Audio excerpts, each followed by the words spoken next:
Greetings, YouTube, family, friends, and survivors. Got some bats made up for the chicken coop, and I made several videos earlier in the summer about aging wood, and I don't know where they are, so I can't post them. They're gone. I must have deleted them somewhere in my travels. Anyway, this is sugar pine.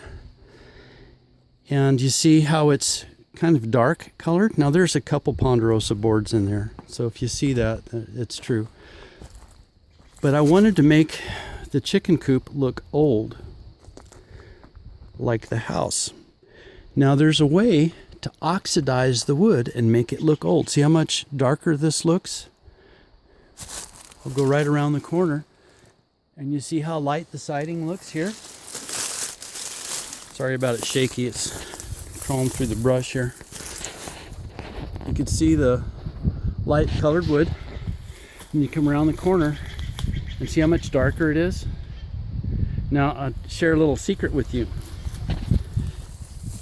What I did is on the front where the doorway is, I grabbed the Hudson sprayer, you know, the same thing you spray your fruit trees with, and it was a 3-gallon sprayer, and I put 2 pounds of baking soda, cheapest baking soda you can get, dollar store, Arm & Hammer, whatever.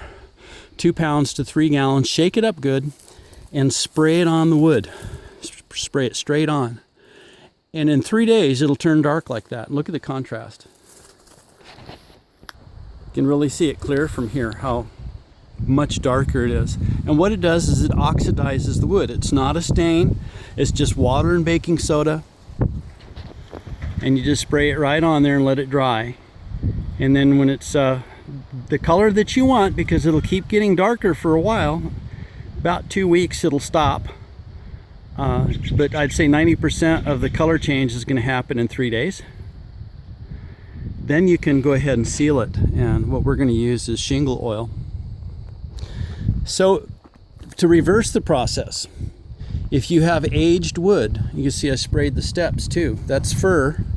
It looks like it's stained, but it's not. It just had baking soda sprayed on it. Baking soda and water.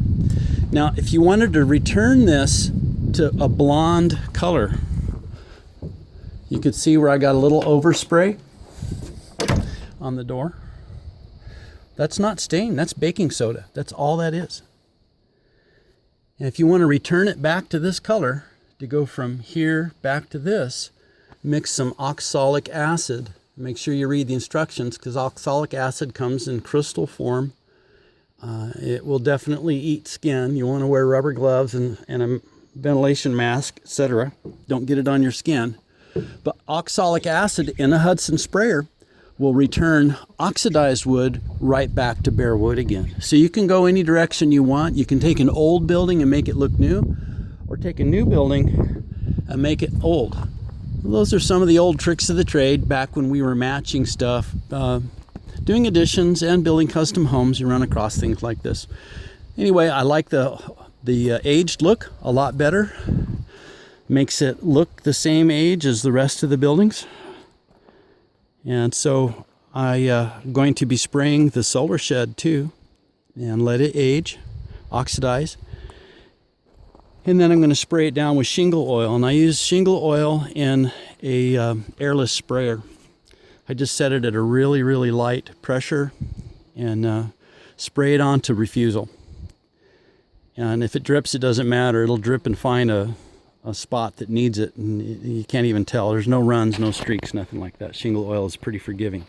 Shingle oil is just straight mineral oil, and it's non-toxic. The stuff that I have says it's non-toxic, and it doesn't have a smell. It's just awesome stuff. It's cheap, you know, $50 for 5 gallons. This is about as cheap as it gets. All right, I hope that helps somebody. Sorry so much about the shaking camera. I deal with hands that do that most of the time.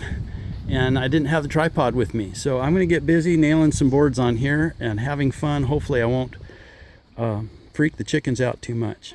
Maybe give them something to do. Who knows? Have a blessed day.